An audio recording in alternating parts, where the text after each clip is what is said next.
In the cold silence of the 20th century's most devastating conflict, there were stories buried not beneath earth or rubble, but beneath deliberate silence, files stamped secret, testimonies erased, and archives sealed away for generations. The Second World War was not only a war of armies and nations, but a war of concealment, deception, and agreements that never appeared in textbooks.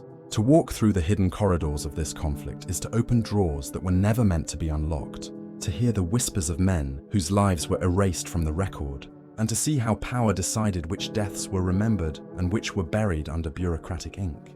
Behind every celebrated victory and every publicized atrocity, there existed decisions made in coded transmissions, in dimly lit map rooms, in sealed train compartments guarded by silence. Some of those choices cost thousands of lives, and others rewrote the future of empires. The documents that remain, tattered, water-stained, with ink smudged by the weight of time, speak not of triumph, but of sacrifice concealed, of truths traded for expediency. They remind us that war is not only fought with guns and tanks, but also with secrets, with omissions, and with files that only surface when decades have passed. Tonight, we turn the key on 4 such files. 4 forbidden accounts that history tried to hide. Each a fragment of a larger shadow war. Each a testimony to how silence itself can become a weapon more enduring than any bomb. And each a warning that the past is never truly buried. Chapter 1. The Vanished Convoy of Murmansk. July 1942, the Arctic Ocean was not merely a theatre of war, but a graveyard in waiting. Convoy PQ-17, composed of 35 merchant ships laden with tanks, aircraft, ammunition and fuel, sailed from Hvalfjörður, Iceland, destined for Murmansk and Arkhangelsk, critical lifelines to the Soviet war effort. Official history recounts the perils. U-boats prowling beneath the waves, Luftwaffe bombers sweeping down from bases in Norway, and the ever-present spectre of the German battleship Tirpitz. Yet the declassified British Admiralty files, CAB 7930 and ADM 1999-214, marked until recently as closed until 2045, tell a story drenched not in valor, but in deliberate sacrifice, of decisions cloaked in deception. The convoy's escort, commanded by Rear Admiral Louis Hamilton, included heavy cruisers such as HMS London and HMS Norfolk, alongside destroyers and corvettes. They braved the freezing seas, watching for the radar blips that signaled German reconnaissance. But it was on July 4, 1942, that the Admiralty, under First Sea Lord Admiral Dudley Pound, issued the fateful order: convoy is to scatter. The reasoning, at least on paper, was intelligence. Ultra-decrypts suggested Tirpitz was preparing to strike. Yet Soviet archival files from GARF, State Archive of the Russian Federation, cross-referenced with decrypted German naval war diary entries, reveal no such imminent engagement. The battleship remained at anchor, fuel lines disconnected, her crew still awaiting full readiness. The shadow that loomed over PQ-17 was not a German threat, but a manufactured fear. The scattered convoy became easy prey. U-88, U-457, and U-703 stalked the isolated vessels, sinking Liberty ships one after another. Luftflotte 5, operating from airfields at Bardufoss and Banach, launched Heinkel, He-111 torpedo bombers in waves, cutting through the merchantmen like wheat before the scythe. By July 10th, only 11 of the original 35 ships reached port. 24 ships carrying nearly 400 tanks, 430 aircraft, and over 3,000 vehicles were destroyed. Yet what was whispered among survivors, later suppressed in Admiralty inquiries, was the chilling realization that signals had been deliberately delayed. Radio silence orders prevented ships from warning one another of approaching aircraft. Crews who had witnessed their escorts veer away recalled flares fired in frustration, their cries swallowed by the Arctic wind. But why would Britain sacrifice its own lifeline to the Soviets? The file-coded Admiralty Memorandum X312 provides the missing link. Attached was a handwritten annotation referencing Operation Jupiter, a planned Allied invasion of northern Norway. To preserve secrecy, it appears PQ-17 was used as bait, a diversion to keep German attention fixed on Arctic waters, while preliminary landing operations were tested in remote fjords. American Liberty ships, many carrying Lend-Lease material, were never informed of this ulterior motive. Their commanders believed they sailed into danger under the protection of a full escort. Instead, those escorts withdrew westward, their presence required elsewhere, leaving unarmed freighters to die. First-hand testimony paints the horror with clarity. Seaman John Newton of the SS Paulus Potter, before being taken prisoner after the ship was bombed and abandoned, described black water filled with burning oil, men screaming, hands torn from lifelines by the cold, and silence from London. Soviet sailors later recovering bodies reported that some crews had attempted to set up makeshift rafts, only to freeze solid before dawn. The Arctic night, though bright with summer sun, was a death sentence in disguise, the water's temperature colder than steel. The Soviet reaction was searing. Molotov's personal cables to Churchill accused Britain of betrayal, citing the criminal scattering of ships. Yet, these cables were hidden under the euphemism of heated diplomatic exchanges. To reveal the true loss of life, and material would have endangered Allied cooperation at its most fragile moment. So the story was rewritten. PQ-17 became a tale of unfortunate strategy, of hard but necessary choices. The deeper truth, that expendable lives were used as a smokescreen for operations that never materialized, was locked away. The aftershocks rippled long after the war. Survivors who pressed for answers were met with evasions. Captain Robert Scott of the SS Harrington, who barely survived when his ship broke apart under torpedo fire, spent decades demanding inquiries. He received instead a single medal and a citation that omitted the phrase "scattered by Admiralty order." By the Cold War era, the event was invoked by Soviet propagandists as proof of Western duplicity. Yet Western archives denied it, clinging to the official narrative. Only in the 1990s did fragments surface, when the Russian Navy opened parts of its Arctic war files, revealing notes from German observers, who marveled at the foolishness of the British decision to dissolve their own convoy. The vanished convoy of Murmansk was more than a naval disaster. It was a ledger of betrayal. Ships erased not only by enemy fire but by silence at home. Families who never received the truth, only the word "lost." And documents marked in red ink, warning future generations not to ask why. It is said the Arctic keeps its dead, preserving bodies in ice for centuries. But history preserves silence far longer, freezing truth in archives colder than any polar sea. The convoy that was meant to save a front instead became an offering, a sacrifice written in the code of secrecy. Its memory scattered like its ships across the endless, indifferent ocean. The last page of ADM 199-214 carries one line in careful penmanship, unsigned, undated. The convoy was never meant to survive intact. Its purpose lay elsewhere, file closed. That sentence, buried for decades, is the closest admission history allows, that PQ-17 was not a tragedy of war, but a design of men. Chapter 2: Operation Iron Wolf. The Hidden Pact.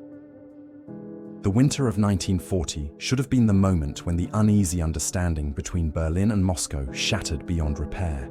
Hitler's armies had already begun preparing the groundwork for Operation Barbarossa, the colossal invasion of the Soviet Union. Stalin's NKVD had tightened its grip across eastern Poland and the Baltic states, sealing borders, deporting families, and silencing dissent. On the surface, relations between the Third Reich and the Soviet Union were collapsing into hostility. Yet in the darkness of occupied Europe, sealed within burned-out archives and coded into the ink of Gestapo file number 17, lies evidence of a covert arrangement that betrayed the very narratives presented to the world. It was called Operation Iron Wolf, a clandestine pact orchestrated not by high command alone, but by the shadows of the SS and the NKVD. The documents uncovered in the ruins of Berlin by Allied investigators in May 1945 are fragmentary, charred at the edges and water-stained by fire hoses. Yet their meaning is unmistakable. They describe prisoner transfers conducted at night along the Bug River, where German Waffen-SS detachments withdrew briefly to allow Red Army border units to cross, exchange captives, and depart without record. The files list Polish officers by rank and surname, many of whom would later be found among the executed dead in the Katyn forest. Though Moscow denied responsibility for decades, the evidence suggests that certain executions were not solely a Soviet act, but carried out with German awareness, and in some instances, logistical facilitation. The chilling codename Verloren Männer, Lost Men, was inscribed in the margins of the exchange lists. These were men who would vanish from history, their names omitted from prisoner rolls, their fates never admitted in public. The operational structure of Iron Wolf was precise. From the German side, elements of the Sicherheitsdienst (SD) under Reinhard Heydrich coordinated with SS units stationed near Brest-Litovsk. Soviet participation came through NKVD officers directed by Lavrenti Beria, whose personal archives, glimpsed only briefly in Moscow during the 1990s, referenced liaison meetings of limited scope with German representatives. These were not formal diplomatic summits, but furtive gatherings in rural barns, schoolhouses, and even abandoned railway stations. Guards were instructed never to record names, and all correspondence was routed through field offices rather than central command. The goal was plausible deniability. Should one side later betray the other, the evidence of collaboration would remain buried in fragments and whispers. Why would sworn enemies cooperate? The answer lies in mutual convenience. For Berlin, transferring Polish officers, intellectuals, and resistance leaders to Soviet custody removed the burden of administering thousands of potential insurgents. For Moscow, accepting these prisoners meant expanding its control over Poland's future elite, ensuring that no potential leaders survived to resist Soviet domination once the war ended. Both powers sought the destruction of Polish independence, and for a time, their interests overlapped. This unholy convergence, while politically fragile, allowed them to act with ruthless efficiency against a common victim. First-hand testimony, buried for decades, confirms the mechanics of Iron Wolf. In 1962, during a secret interview conducted by the CIA with a former NKVD guard named Mikhail Sokolov, the man described how German trucks rolled into Soviet checkpoints at night carrying groups of Polish officers. The prisoners, blindfolded and shackled, were delivered to Soviet camps under false pretenses. Their paperwork was destroyed, their names never entered into camp registries. They were erased, Sokolov recalled, his voice shaking on the declassified tape. It was as though they had never been captured at all. Similar accounts came from German sources. SS Sergeant Karl Bock, interrogated by the British in 1947, recalled his unit standing down for one night at a bridge near Cowell, ordered to allow our Soviet colleagues to cross. He was told nothing more, but when he returned the next morning, the local prison was empty. The men inside had vanished. The Allied discovery of Gestapo file number 17 in Berlin's Prinz Albrechtstrasse headquarters caused shock among the first investigators. Filed under Ungeklärte Vorgänge, unclarified incidents, it contained exchange lists, dates, and coded signatures. Yet when these findings reached Schaff intelligence officers, they were quietly buried. The reason was as political as it was practical. By 1945, the Soviet Union was no longer a shadowy collaborator, but a victorious ally, its Red Army occupying Berlin, its soldiers raising the hammer and sickle over the Reichstag. To expose evidence of Soviet-German cooperation beyond the Molotov-Ribbentrop Pact would have shattered Allied unity, undermined the fragile post-war settlement, and given ammunition to those who already feared Soviet intentions in Eastern Europe. The file was sealed, marked "Do Not Circulate," and vanished into Western archives until fragments surfaced decades later. The Nuremberg trials, which sought to expose the full breadth of Nazi crimes, never once mentioned Iron Wolf. When Soviet prosecutors raised the Katyn massacre as a German atrocity, Western judges silently accepted the claim, though British intelligence already suspected otherwise. The secret file that could have clarified the truth was locked away, sacrificed on the altar of Cold War necessity. Thus the dead remained unacknowledged, their killers misattributed, their erasure compounded by silence. To this day, Katyn stands as one of history's most contested massacres. But Iron Wolf suggests a darker dimension, that the crime was not only denied, but shared. The implications ripple outward like fractures in glass.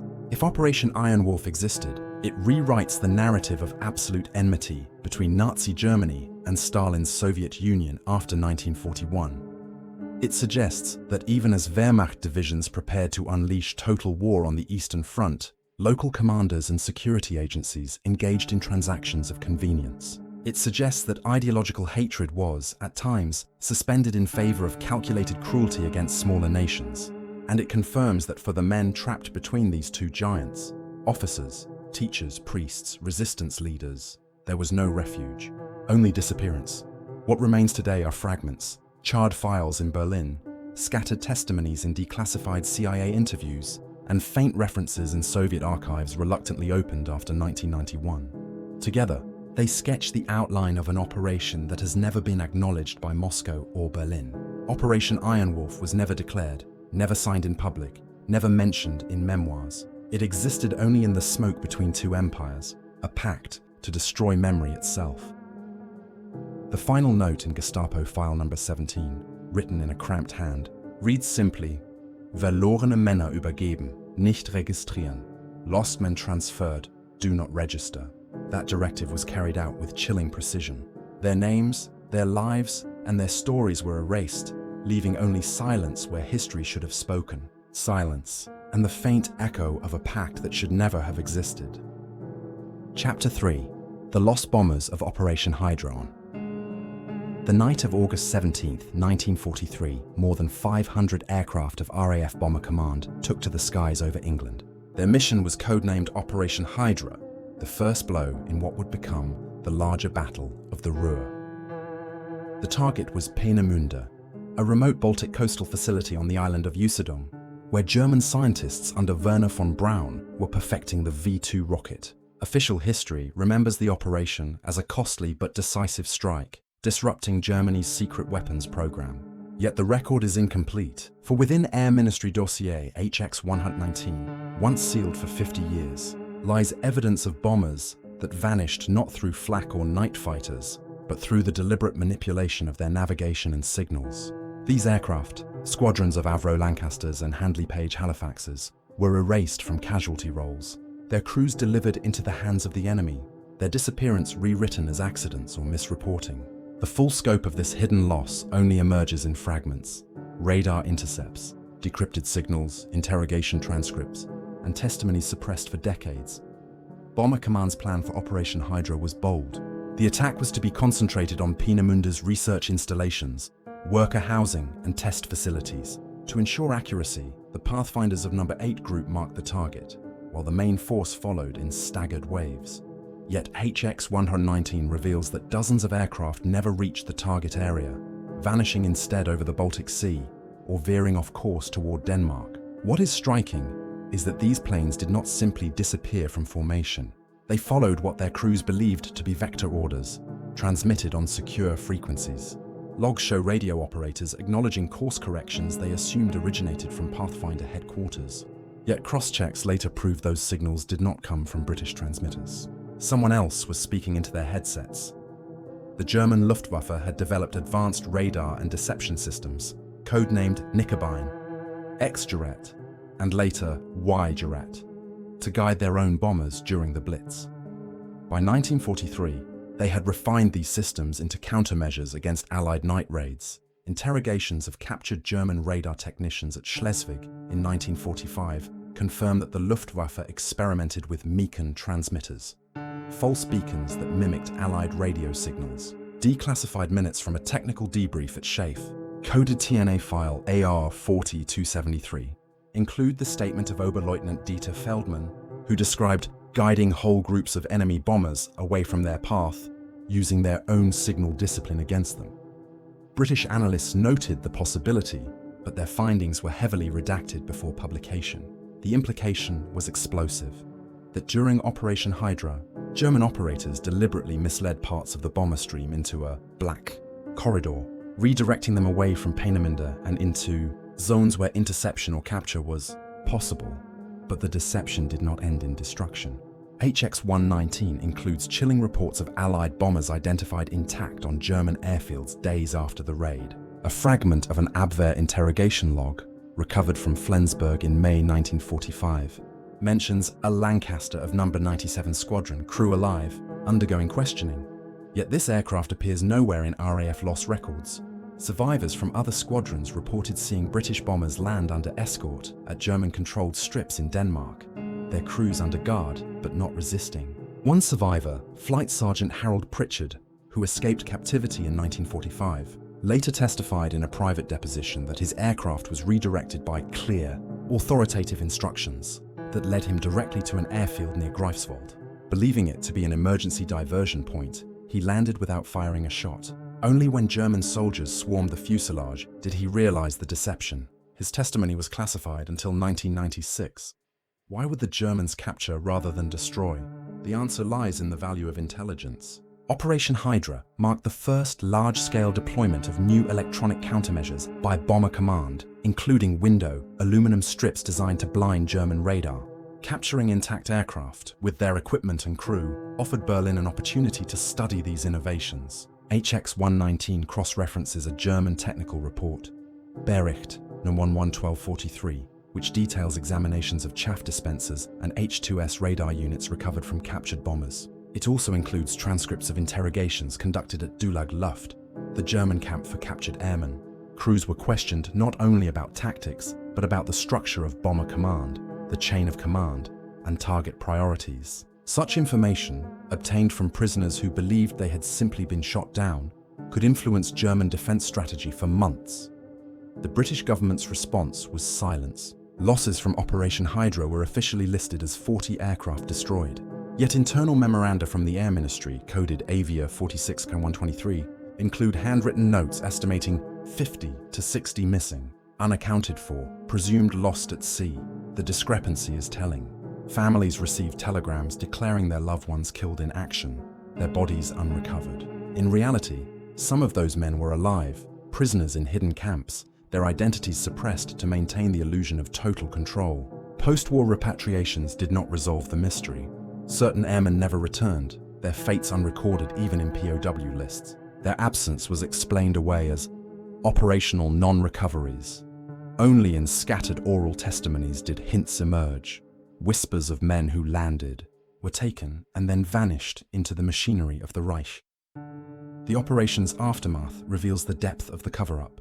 In the months following Hydra, Peenemünde was rebuilt, production dispersed to underground facilities like Mittelwerk, where prisoners from Dora Mittelbau would labor and die constructing V2 rockets. Officially, the raid delayed the program by months. Unofficially, HX-119 indicates that intelligence obtained from captured bombers accelerated German adaptation to British countermeasures, reducing the effectiveness of subsequent raids. The missing aircraft, rather than being forgotten casualties, became instruments in prolonging the war.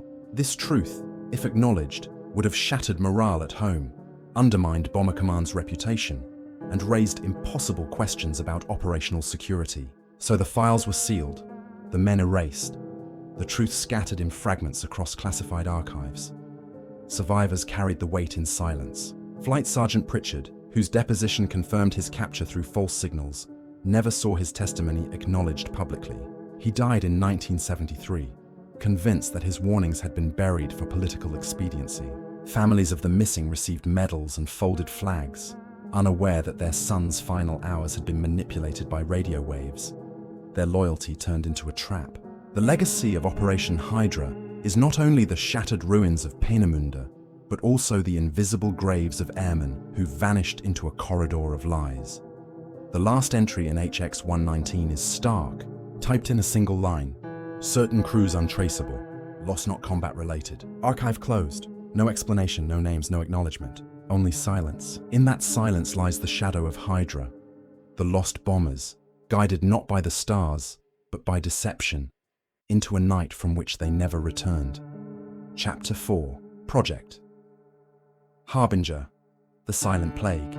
Deep within the vaults of Fort Detrick, Maryland, among rows of sealed cabinets and boxes stamped with red, restricted markings, there exists a file that was never meant to see daylight. Its name is Project Harbinger. Unlike the records of nuclear weapons or captured technology, these documents concern something far more insidious. Experiments in biological warfare inherited from the ashes of Japan's Unit 731. The project's very existence was denied for decades, buried under layers of Cold War secrecy. Only fragments, declassified in the early 2000s, offer a glimpse into what was unleashed in the final months of World War II, and then expanded under American and British intelligence. At its core, Project Harbinger represents one of the darkest continuities of the war, a weapon born in atrocity, preserved through silence and perfected in secrecy. The origins lie in 1945, when American forces advancing into Manchuria captured documents and personnel from Unit 731, the Japanese biological warfare program commanded by General Shiro Ishii. Officially, Tokyo would later claim that the unit's files were destroyed and its personnel executed or dispersed. The truth was different. Reports from the US Army's G2 intelligence branch confirmed that Ishii and several of his top scientists were quietly transported to American custody. Instead of facing trial at Tokyo, they were offered immunity in exchange for knowledge. The resulting arrangement was codified in a memorandum dated November 1945, signed by General Charles Willoughby, MacArthur's Chief of Intelligence. It was marked top secret, not for distribution. In it, Ishii's expertise in plague, anthrax, cholera, and influenza vectors was described as of strategic value exceeding any legal consideration. Thus, the first seeds of Project Harbinger were sown, not in justice, but in complicity. The earliest trials under Harbinger were concealed within the chaos of post-war Europe, displaced persons camps, overflowing with refugees from across the continent, offered cover for outbreaks that were quietly monitored but never explained. In Nuremberg, during the bitter winter of 1946, records note a sudden epidemic of an unknown influenza that claimed dozens of lives in a camp outside Fürth. Local medical officers were baffled, describing symptoms inconsistent with ordinary flu, high fevers followed by rapid hemorrhaging of lung tissue. Yet the outbreak disappeared from official statistics, dismissed as malnutrition-related disease. Only in Fort Detrick's sealed reports does the truth appear. Controlled release of aerosolized pathogens in a confined population, carried out with cooperation from former Unit 731 operatives now under US supervision. Harbinger's methodology was chilling in its precision. Test subjects were never acknowledged as such. Refugees, prisoners of war awaiting repatriation, even German civilians living in ruined cities were labeled incidental casualties in field reports. The goal was not eradication, but measurement. How fast the contagion spread, how many days until death, what environmental factors influenced survival. A report dated February 1947, declassified only in part, describes the deliberate contamination of food supplies with salmonella strains in a camp near Kassel. Victims were recorded not by name, but by number, their deaths marked in columns as though they were figures on a balance sheet. In the margins of one report, a handwritten note reads, "Vector delivery successful. Mortality rate acceptable." By the early 1950s, Harbinger had evolved into a fully integrated Anglo-American project. British archives from Porton Down, Wiltshire, reference collaborative trials with American colleagues under headings that remain heavily redacted. One surviving file, PRO-BTD 34951, describes experiments involving avian carriers, almost certainly pigeons and crows, released in rural areas of occupied Germany. The birds carried pathogens designed to spread slowly, indistinguishable from natural outbreaks. Surveillance teams disguised as medical officers then monitored hospitals for surges in respiratory illnesses. The results were reported back not as crimes, but as data. Those who died were buried without investigation. Their families told they had succumbed to post-war hardships. What makes Project Harbinger particularly sinister is its continuity. While the war in Europe ended in 1945, Harbinger's work did not. Instead, it became a foundation stone for Cold War bioweapons programs. In 1951, as tensions with the Soviet Union escalated, Harbinger files were integrated into US Chemical Corps research, influencing projects like Operation Whitecoat. At the same time, the Soviets, through captured German scientists and their own raids on Japanese records, began parallel programs in Kirov and Sverdlovsk. Thus, the Silent Plague was not the possession of one nation, but a shared inheritance of secrecy and ambition. Each side accused the other of war crimes while quietly perpetuating the same practices. The human cost remains immeasurable. Survivors of post-war refugee camps recalled mysterious illnesses that swept through entire barracks, killing children and the elderly within days. Yet their testimonies were ignored, their suffering attributed to poor sanitation or hunger. In the 1960s, German doctors who had worked in these camps began to speak out, but their claims were dismissed as unreliable. Only in 2001, when portions of Fort Detrick's archive were opened, did supporting documents emerge. Case studies written in cold military prose, describing clusters of fatalities consistent with controlled dispersal. Even then, names were redacted, locations blurred, responsibility denied. The ethical betrayal runs deep. The Nuremberg Code, established during the very trials that prosecuted Nazi doctors for human experimentation, was being violated in secret At the same time, it was proclaimed to the world. While men like Karl Brandt were sentenced to death, other war criminals were quietly employed under new masters. Their expertise rebranded as strategic research. Justice was selective, dictated not by morality but by utility. The victims of Harbinger had no voices, no advocates, and no graves marked with the truth of what killed them. One of the most chilling documents in the Harbinger file is a memorandum dated March 1953, signed by Colonel Arthur Trudeau, then Director of Army Research. It concludes with the line, "The war ended, but the weapon lived." Those words capture the essence of the project, that the global conflict merely transitioned into a quieter, colder struggle, where weapons of disease replaced weapons of steel. Harbinger was not an aberration but a precursor, a ghostly bridge between wartime atrocity and peacetime ambition.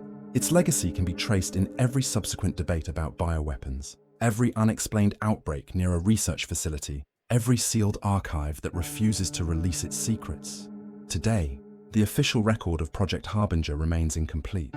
Large portions of Fort Detrick's files are still classified. British archives at Porton Down continue to redact critical pages. Russian collections that might provide corroboration are inaccessible. What we know comes from fragments, a line in a memo, a declassified page, a survivor's testimony.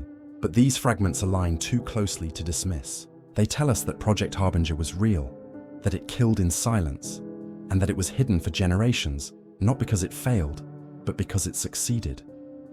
For the victims, there is no memorial. Their deaths are buried in statistics, their suffering absorbed into the fabric of forgotten history. They were refugees, prisoners, civilians, nameless to the files that recorded them only as data points. Yet their fate exposes a truth more terrifying than any battlefield. That the greatest dangers of war are not always the weapons we see, but the ones designed to leave no trace, no crater, no sound, only silence spreading like a plague. The final page of the Harbinger dossier carries a single notation in faded ink. Closed. Continue under different designation. No signature, no explanation. Just a reminder that the plague never truly ended, that the weapon was not abandoned, only renamed, and that somewhere, in the vaults of nations, the legacy of Harbinger still waits, silent and unresolved. In the hidden corners of history, silence is often more dangerous than noise. 4 forbidden files, scattered convoys, clandestine pacts, vanished bombers, and a silent plague have resurfaced like fragments of a shattered mirror. Each fragment reflects a different face of the same truth, that war is not simply fought in daylight, but shaped in the shadows, written in codes and buried in archives. Convoy PQ-17, abandoned in Arctic waters, revealed that men could be sacrificed as pawns to mislead the enemy. Operation Ironwolf showed that even sworn enemies could collude when it served their purpose, erasing lives with a handshake never meant for daylight. The lost bombers of Hydra exposed how soldiers trusted their instruments only to be guided into silence by deception. And Project Harbinger proved that the greatest atrocity of all can outlive the war itself. Its victims denied not only justice, but even the dignity of acknowledgement. These files, once locked, now whisper through torn paper, blurred signatures, and fading ink. But they raise a final, unresolved question. How many more remain unseen? For every archive opened, another is sealed. For every truth revealed, another is withheld. History is a battlefield of memory, where silence is the most enduring weapon. What we have uncovered is not an ending, but a warning. That beneath the surface of every war lies another war. One of shadows, lies, and files marked closed until further notice. And until those files are opened, the past is never truly past.